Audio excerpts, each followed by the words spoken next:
très contente de vous retrouver dans cette vidéo. Voilà. Aujourd'hui, je voulais partager avec vous un sujet qui me tient à cœur. Parce que vraiment, ça fait vraiment très mal de voir beaucoup de personnes qui ont des petits soucis ou encore de gros soucis, alors que la solution est là à la portée de tous. Voilà, et ça me fait vraiment mal. Et j'espère qu'avec cette vidéo, chaque fois que je serai confrontée à une personne qui m'expose ce type de problème, je pourrais lui envoyer cette vidéo. Voilà, car c'est vrai, en ce moment, notre monde, peut-être que ça a toujours été comme ça, mais en ce moment, voilà, nous vivons dans un monde où tout est amalgamé, le bien et le mal se mélangent. On n'arrive plus à distinguer ce qui est bien de ce qui est mal. Voilà, le malin devient de plus en plus malin, quoi. Il se joue de nous. Alors, nous aussi, nous devons savoir, je sais pas quoi, je vois beaucoup de personnes qui souffrent de petits mots. Des petits mots, quoi, c'est d'abord petit et puis ça grandit en les personnes. Alors, ça fait vraiment mal de voir quelqu'un qui souffre et que tu as la solution et que tu n'es pas capable de la lui donner. Et même quand tu la lui donnes, il n'est pas capable de la recevoir ou pour une raison ou pour une autre, il y a un empêchement qui ne te permet pas de lui communiquer ça. Ou même si tu communiques, le message ne lui arrive pas vraiment. Car en ce moment, vraiment, je sais pas quoi, je suis ouf, quoi. Parce que c'est tellement, ça me fait tellement souffrir, ça me perturbe tellement. Pour être un peu plus clair, je vais vous donner des exemples aussi plus clairs, hein, car je rencontre des personnes ces jours-ci, voilà, qui sont à la recherche comme ça d'être aimées, quoi. Donc je me suis retrouvée avec des personnes qui me demandent à moi, tu m'aimes? Dis-moi que tu m'aimes, ça me fera plaisir. Je vais te manquer, n'est-ce pas? Voilà, quand quelqu'un te demande, quand quelqu'un te dit un truc pareil, et quand tu vois le comportement de la personne fait tout pour ne pas être aimée. La personne fait tout pour être détestable. Mais cette même personne demande autour d'elle si elle est aimée. Après, elle en souffre, quoi. Alors, voilà, et quand tu veux parler de Jésus, la personne se bloque encore plus, quoi. Ça, c'est si j'étais un pasteur, comme j'entends beaucoup de pasteurs dire, il parlerait des esprits, quoi, des esprits qui dirigent la vie des gens, ou des esprits qui ont été implantés dans la vie des gens, ou des malédictions que les personnes subissent, des malédictions qui peuvent être des malédictions qu'eux-mêmes ils ont provoquées, voilà, en se comportant mal, ou encore des malédictions qui percent sur leur famille, qui sont des liens de sang. Voilà. Tout ça, c'est vrai, c'est là, ça pèse sur nous. Mais le problème, c'est que la solution est là. C'est possible d'interrompre tout ça. Et tout commence par le donner sa vie à Jésus. Là, le fait de devenir une nouvelle créature. Ce n'est pas si... C'est tellement facile, quoi. Mais je ne comprends pas pourquoi les gens ne veulent pas le faire. Pourquoi les gens ne veulent pas reconnaître le Seigneur Jésus comme le Seigneur et Sauveur. Ça qui est la solution. Là où il y a toutes les solutions à nos maux. Car Jésus l'a dit, vous qui êtes fatigués, chargés, venez à moi. Donnez-moi, reposez sur moi votre joug, reposez sur moi vos fardeaux, et moi je vous donnerai les miens. Qui est doux, mon fardeau à moi qui est doux et léger. Oui, parce que la vie c'est un échange, la vie c'est un échange. Dans la vie et aussi dans le monde spirituel, ce sont des échanges. Rien n'est gratuit, les gens veulent tellement la gratuité, ils veulent tout recevoir sans rien faire. Non. C'est pas comme ça, la vie a besoin d'un échange, quoi. Dieu nous a donné la vie, Dieu nous a créé sans notre permission, voilà. Mais maintenant, pour entrer dans notre vie, Dieu n'est pas un bandit, Dieu n'est pas un brigand. Dieu frappe à la porte de notre cœur. Et nous n'avons qu'à ouvrir ce cœur. Je ne sais pas pourquoi les gens ne veulent pas ouvrir, les gens ont peur d'ouvrir. Ça, vraiment, ça m'attriste et ça me perturbe vraiment de voir la solution est là. Tu es dans les problèmes là. Pourquoi tu ne saisis pas cette solution? Pourquoi les gens ne veulent pas saisir cette solution? Pourquoi les gens ne veulent pas sortir de tes ténèbres? La lumière est là. Tu es dans les ténèbres parce que tu souffres. Pourquoi les gens ne veulent pas entrer dans la lumière? Et puis quand on entre dans la lumière, ça c'est la loi du monde. Quand on est dans la lumière, il y a les principes à respecter pour rester éclairé. Un peu comme dans la vie de tous les jours, nous devons payer nos factures d'électricité, de gaz, d'eau. Et pour ceux qui ont le loyer. Voilà, pour pouvoir jouir de tous ces biens. Et quand on en a joui, quand on a utilisé la lumière, quand on a utilisé du gaz, il faudrait payer ses factures pour continuer à l'avoir. Parce que la vie, c'est ça, pour qu'il y ait un équilibre. C'est pareil. je recommande aux personnes, l'amour c'est tout, l'amour c'est tout. Entrons dans l'amour, aimons-nous les uns les autres comme Jésus l'a dit. Jésus nous a donné ce commandement. Lui qui était sur le point d'être, lui qui était en train d'aller, qui était entre un de ses disciples est sorti pour aller le vendre, pour aller le trahir. Lui le savait, mais il a demandé, il a laissé comme commandement nouveau à ses disciples: aimez-vous les uns les autres, comme moi je vous ai aimé. Voilà, et je crois que c'est à ce niveau que beaucoup font l'erreur, car quand Jésus dit aimez-vous les uns les autres, Jésus ne dit pas que de marcher dans la rue et de se mettre à aimer tout le monde. Non, non.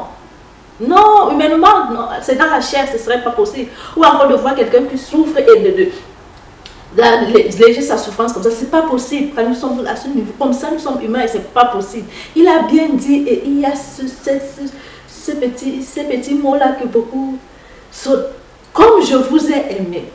Donc voilà, ce que les personnes devraient comprendre pour sortir de beaucoup de mots, voilà, pour trouver la guérison, pour sortir, soigner leurs blessures, pour soigner, pour avoir des émotions positives, c'est la solution à presque tous les mots, à tous les mots. Ce serait quoi? Dans ce commandement de comme je vous ai aimé, aimez-vous les uns les autres, c'est quoi? Comme je vous ai aimé.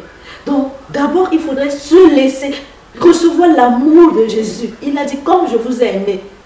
Donc il faut être conscient que Jésus t'aime. Tu te remplis de l'amour de Jésus. Tu te remplis de l'amour de Dieu, car Jésus a dit qui m'a vu a vu le Père. Donc il faut se remplir de l'amour de Jésus.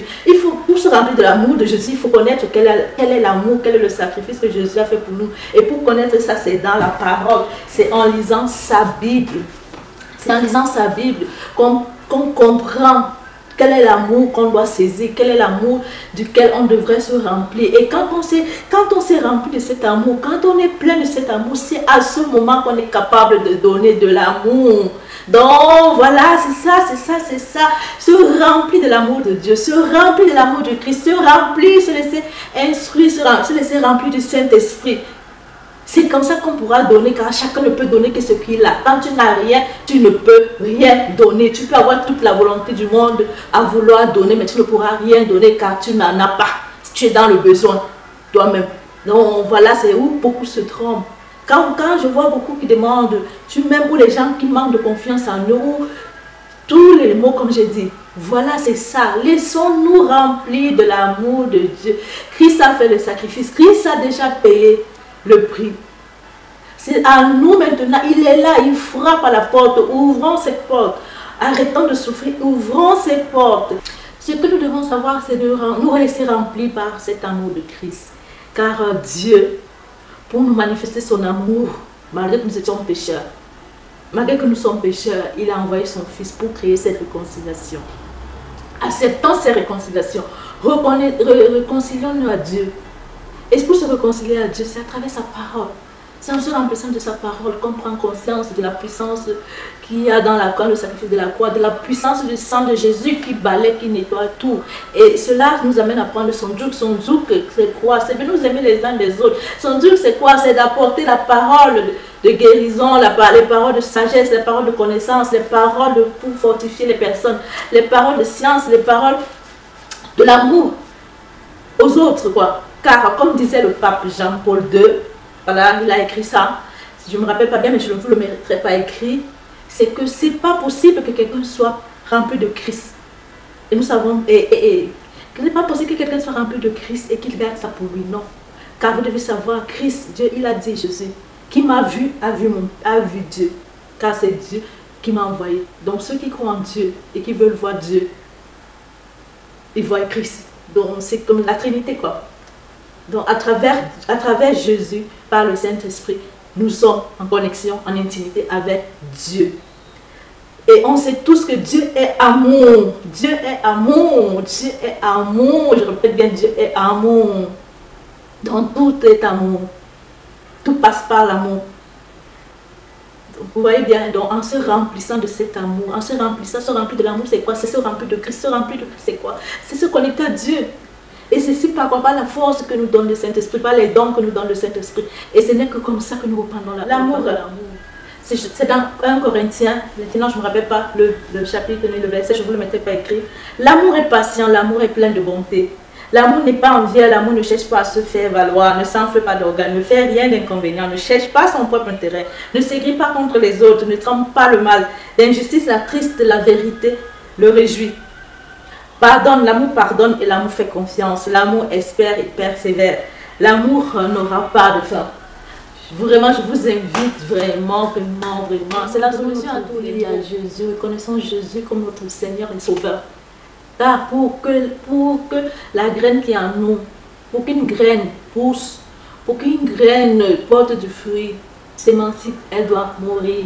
C'est la même chose que nous devons faire. Pour que nous puissions porter du fruit, pour que nous soyons saints. Car tout a déjà été accompli par Jésus. Pour que nous soyons saints, nous devons mourir à nous-mêmes et laisser vivre Christ en nous. Car ce que tout le monde devrait savoir, c'est ceci. Avec Adam, l'homme est entré dans le péché et le péché conduit à la mort. Et Dieu a dit, du moment que tous les hommes ont été condamnés par un seul homme, de même tous les hommes seront libérés par un seul homme. Voilà, j'espère que c'est assez clair. Donc avec Adam, le péché est entré dans le monde, donc l'homme que Dieu avait couronné de gloire, l'homme que Dieu avait fait un peu plus petit qu'un Dieu, un peu plus petit que les anges, qui avait couronné l'homme de gloire et de magnificence. À cause du péché, l'homme a été dépouillé de cette gloire et on s'est retrouvé pécheur. Et le péché conduit à la mort.